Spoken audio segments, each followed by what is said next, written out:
El título que le he colocado a la reflexión es Dios le habla a Elías. De acuerdo al texto que hemos leído en el primer libro de Reyes, capítulo 19, en el Antiguo Testamento. Este capítulo de Reyes 19 nos da alguna orientación para entender cómo oír a Dios cuando nos habla. Elías es un gran profeta de nuestra fe. Elías fue expulsado de su patria por las amenazas de muerte de Jezabel. El profeta solitario, él cree ser el único fiel a Yahvé y vuelve al lugar donde comenzó su fe. ¿Qué ocurre? Él se esconde en la misma cueva rocosa en la que una vez se escondió Moisés y allí se encuentra con Dios en una voz suave y apacible, en una voz que el hebreo describe como silencio absoluto. Me hago una pregunta y le hago una pregunta a ustedes. ¿Cómo escuchamos la voz de Dios? Otra pregunta. ¿Cómo podemos encontrar el silencio absoluto? Esto puede ser difícil porque vivimos en un mundo lleno de ruido, incluidas las personas que dicen tener mensajes de Dios sin escuchar realmente a Dios. Seguramente ustedes y yo conocemos personas como el viento, como el terremoto y como el fuego. Las personas que son como el viento probablemente hablan continuamente.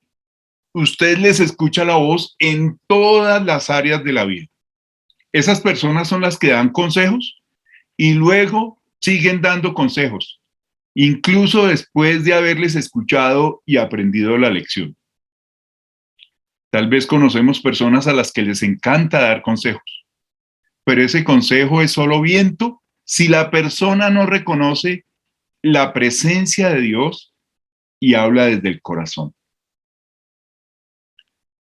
La persona que es como el terremoto probablemente lo mueva y sacuda todo.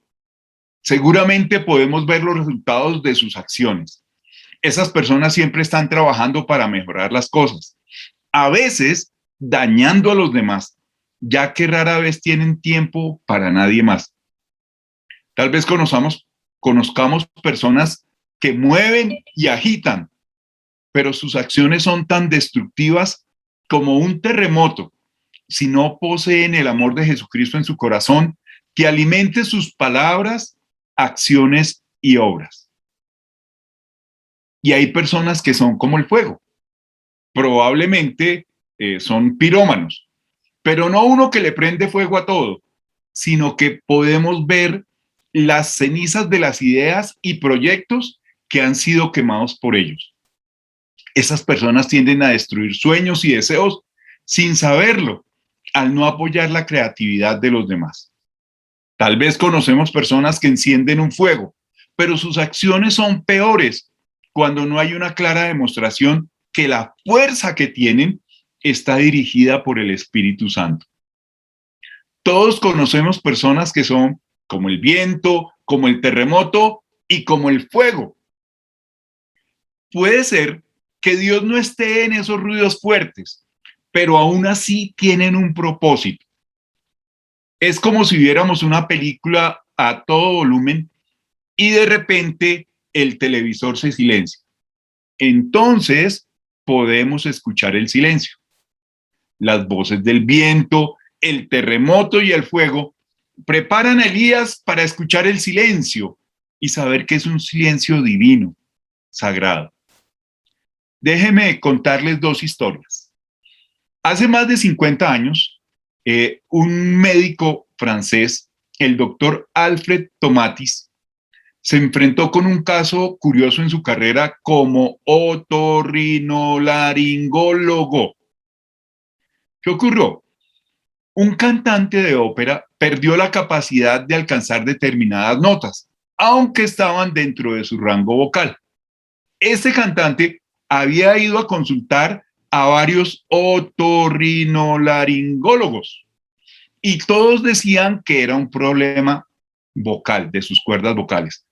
Pero Tomatis, el doctor Tomatis, no creía en eso. Tomatis cogió un sonómetro y descubrió que hasta el cantante de ópera promedio produce ondas de sonido de 140 decibeles a 1 metro de distancia. Esos decibeles que produce ese cantante de ópera son casi tan fuertes como el ruido que produce un jet cuando despega de un portaaviones.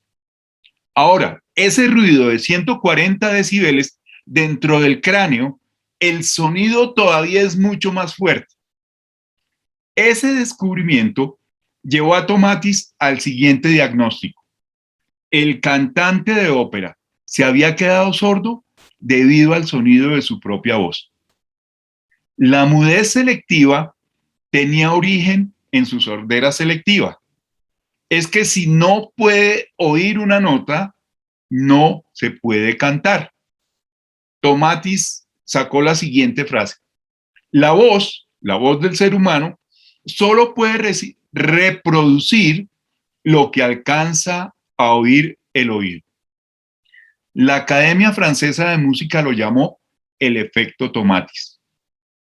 El descubrimiento de este médico es tan importante que al día de hoy creo que funciona en 70 países. Aquí en Bogotá, y lo que voy a decir no es por hacerle propaganda, solo para mostrar la importancia del descubrimiento de este médico. Aquí en Bogotá funcionan dos oficinas o dos lugares donde trabajan el tema del oído. Uno se llama Tomatis Colombia y queda en el barrio La Castellana, cerca al Teatro Nacional, y de pronto los que conocen el lugar de su presencia queda por ahí muy cerca. La otra sede funciona en la 13 con 86, eso es el barrio El Retiro. Pero déjeme contarle otra historia en esta mañana.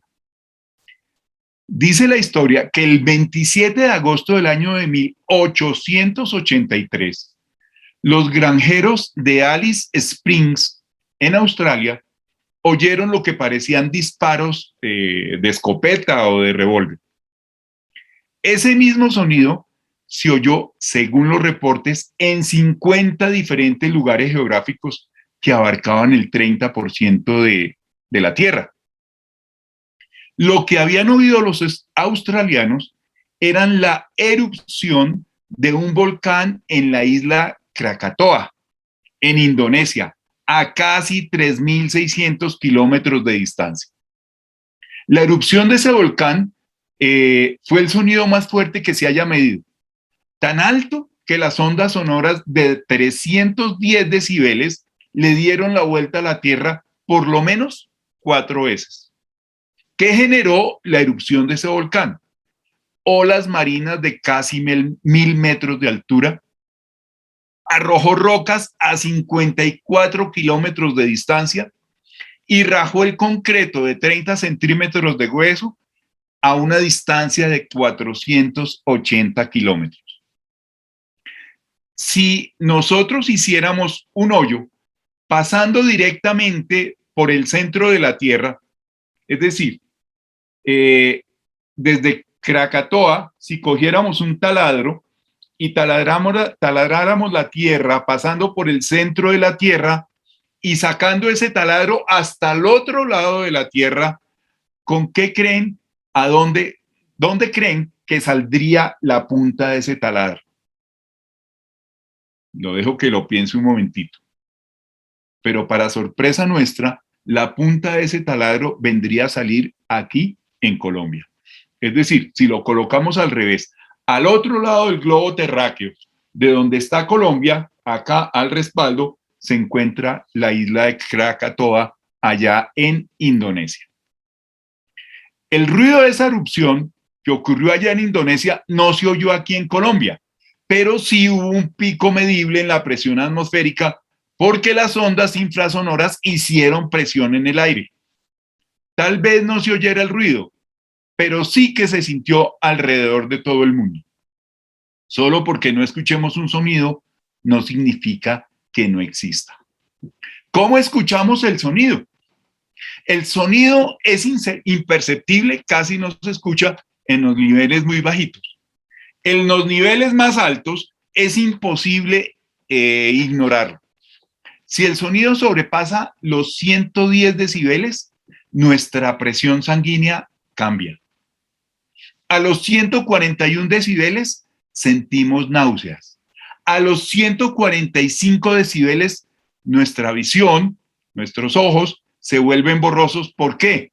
Porque el globo ocular empieza a vibrar. A los 195 decibeles se nos rompen los tímpanos. Y a los 202 decibeles puede ocurrir la muerte por ondas sonoras. La audición, lo que oímos, se produce porque se detectan las vibraciones del tímpano que causan ondas sonoras, cuya intensidad se mide en decibeles. Por un lado, es decir, a un extremo del espectro sonoro está el cachalote, las ballenas. Es el animal más ruidoso que existe. Los chirridos que usa este animal para ubicarse por ondas de eco pueden llegar hasta los 200 decibeles. Y lo más impresionante es que el canto de las ballenas puede viajar por el agua hasta 16.000 kilómetros. Después del cachalote, que produce 200 decibeles, los más ruidosos son las turbinas de un avión, de un jet, 150 decibeles. Las cornetas, 129 decibeles. Los truenos, 121 decibeles. Y el martillo neumático, 100 decibeles. Ese es el extremo de lo más ruidoso. Ahora, ¿qué hay al otro lado? Al otro lado de lo más ruidoso es el susurro, que mide tan solo 15 decibeles.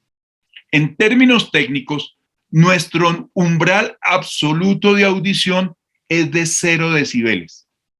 Esto corresponde a una onda de sonido que mide 0.00000002 pascales, lo cual hace que nuestros tímpanos vibren entre 10 y 8 milímetros. Acá hay una medida técnica. Es menos que 1.000 millones de veces la presión del aire que nos rodea y menos que el diámetro de un átomo de hidrógeno. Ahora, a esto que acabo de decirles, leamos lo siguiente.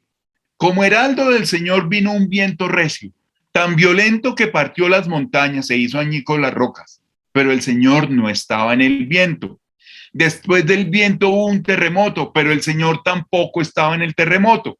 Después del terremoto vino un fuego, pero el Señor tampoco estaba en el fuego. Y después del fuego vino un suave murmullo. La versión Reina Valera del 60 lo llama un silbo apacible y delicado. La Biblia de las Américas dice que fue el susurro de una brisa apacible. La traducción en el lenguaje actual dice que fue el ruido delicado del silencio. Acostumbramos a no tener en cuenta los fenómenos naturales que están antes del murmullo o el susurro porque Dios no estaba en ellos. Pero apuesto a que sí lograron llamar la atención de Elías. Dios tiene su propia voz y no le da miedo usarla. Pero cuando quiere que lo oigamos, cuando lo que tiene que decir es demasiado importante y como para que no lo perdamos, Dios acostumbra a hablarnos en un murmullo, un susurro que está por encima del umbral absoluto de la audición. Aquí podemos hacer varias preguntas. ¿Por qué queremos que Dios nos hable? ¿Para qué queremos que nos hable?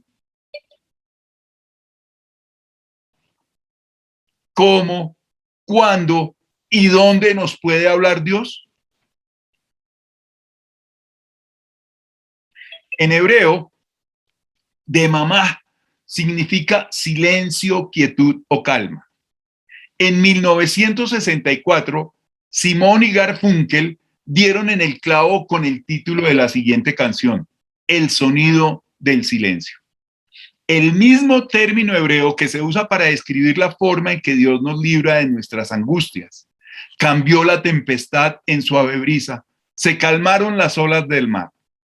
Este salmo anticipa la forma en que Jesús cayó la tormenta con solo las palabras calla, enmudece.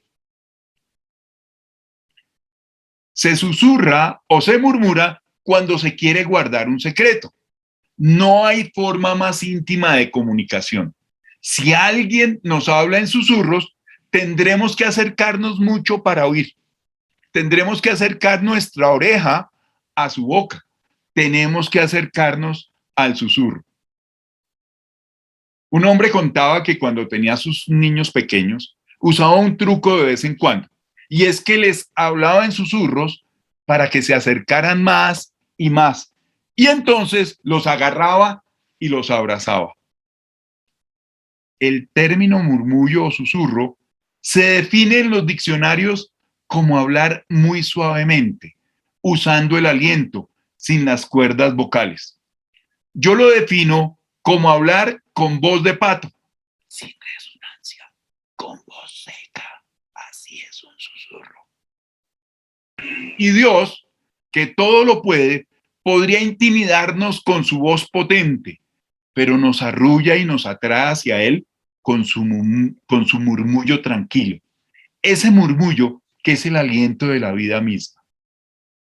Los avisos y advertencias del Espíritu llegan como una voz quieta y suave. ¿Cómo escuchamos el silencio? Tal vez una forma en que podemos silenciar el ruido es recordar las voces que nos dijeron la verdad en el pasado, las voces de las personas que confiaban y creían en Dios. Podemos escuchar a Dios cuando recordamos cómo Dios ha actuado anteriormente a través de nuestros padres, nuestros profesores, nuestros entrenadores, nuestros seres queridos que ya no están con nosotros. En el silencio, escucho a un creador amoroso que posiblemente me habló a través de aquellos que me amaban. Escucho las voces de mis padres que me enseñaron a amar al Señor con todo mi corazón y no apoyarme solo en mi propia razón. Escucho la voz de mi profesora o profesor en preescolar o de primaria que me dio la oportunidad para hacer siempre lo mejor y dejar que Dios se encargara del resto. Escucho a Dios hablando a través de personas que me mostraron cómo hacer justicia, cómo amar la misericordia y cómo caminar humildemente con Dios. Le haría una pregunta en esta mañana. ¿Y usted qué escucha? ¿Escucha a un creador amoroso que nos perdona y tiene un interés real en nosotros? ¿O escucha condenación y rechazo en su vida? ¿Oye la voz de quien lo acepta como es? ¿O escucha a alguien que constantemente le exige que tenga éxito? Cuando usted ora, ¿viene ante Dios que lo envuelve en un abrazo amoroso o se siente condenado? Como Elías, escuchó a Dios decirnos a todos que sigamos adelante con sus orientaciones.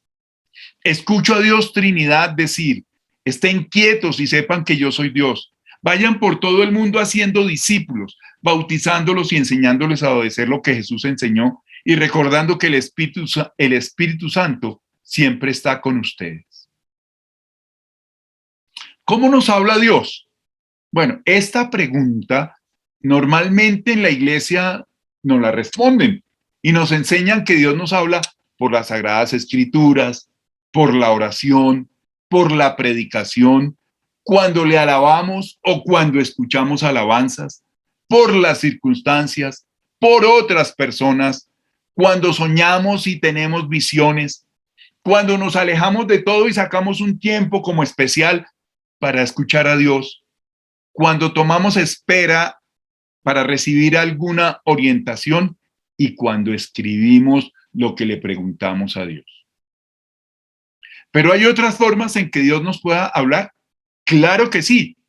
Dios nos puede hablar por un libro, por una película o una obra de teatro, a través del humor, a través de una canción, cuando nos estamos bañando, cuando estamos caminando solos y a veces por el dolor.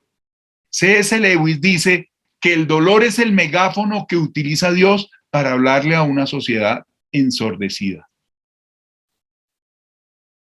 Dios nos habla también a través de la naturaleza. a través del cuerpo, en la comunidad, por medio de sentimientos apacibles como la paz, el gozo, la calidez, a través de la piel o dermografismo, es decir, de los tatuajes, a través de un graffiti. Dios nos habla en las convicciones que cada uno de nosotros tenemos. Y recordando un viejo refrán o un viejo dicho que dice, la voz del pueblo es la voz de Dios. Eso quiere decir que debe ser a través de un pueblo libre y bien informado. ¿Cuántas formas tiene Dios para hablarnos? Infinitas. No hay una exclusiva. Tiene muchas formas, pero de manera particular nos habla al corazón. Como estoy tocando el tema de oír a Dios, debo señalar este punto que me parece muy, pero muy importante. Porque seguramente usted, como yo o como muchísimas otras personas, jamás habrá escuchado la voz audible de Dios hablándole a su oído, en su cerebro, diciéndole palabras específicas y concretas. Para la gran mayoría de cristianos esto no ocurre. Algunos cristianismos hacen énfasis en escuchar audiblemente la voz de Dios. Y por eso acá tengo que levantar una voz de alerta. Quienes escuchan voces en su cabeza son los esquizofrénicos, son los que sufren de alucinaciones auditivas, que para ellos esas voces son reales y esas voces a veces son positivas o negativas, voces que les hablan de hacer cosas y a veces voces que les hablan de hacer cosas contra sí mismos, a atentar contra su vida o a atentar contra la vida de otras personas. Eso visto desde afuera son percepciones de una realidad que no existe, esas voces que escuchan los esquizofrénicos en su cabeza y en su cerebro. Sin embargo, debo aclarar que el 5% de la población que escucha voces sin que hayan sido diagnosticados con alguna enfermedad mental. Esas voces pueden estar relacionadas con experiencias traumáticas como estar viviendo un duelo de un ser querido o por experiencias espirituales o emocionales. Surge una pregunta: ¿cómo habla Dios en otras religiones? Bueno, en el cristianismo ya lo hemos dicho, posiblemente en el judaísmo ocurre lo mismo y en el islam, que son las 3 religiones del libro. Pero en las religiones ancestrales o en otras espiritualidades en América Latina, se escucha a Dios o se revela con estados expandidos de conciencia. Antes se le llamaba estados alterados de conciencia. ¿Y cómo se logra esos estados expandidos de conciencia? Por medio del uso de las plantas sagradas, como ellos los denominan, a los hongos, al yagé y a la ayahuasca. En el cristianismo, este tipo de práctica de las religiones ancestrales no tiene cabida. Ahora, hermanos, ¿para qué nos habla Dios? Que es como la pregunta que pudiéramos hacernos. Algunos de nosotros quisiéramos escuchar a Dios y tendríamos que decir como el profeta: habla, oh Dios, que tu siervo escucha. ¿Para qué nos habla Dios? Para tener una guía en la toma de decisiones. A veces no sabemos qué hacer y necesitamos tener una orientación de Dios. Pero también para conocer la voluntad de Dios en formas más específicas, más puntuales, frente a situaciones o circunstancias que no sabemos qué hacer y tomar la voluntad, hacer la voluntad de Dios de manera concreta y segura. Pero también queremos, o nos habla Dios, para tranquilizarnos, para darnos paz, para darnos quietud y reposo. Y finalmente, Dios nos habla para que tengamos una relación más cercana, más íntima con Él y con la comunidad. Que Dios los bendiga, mis hermanos.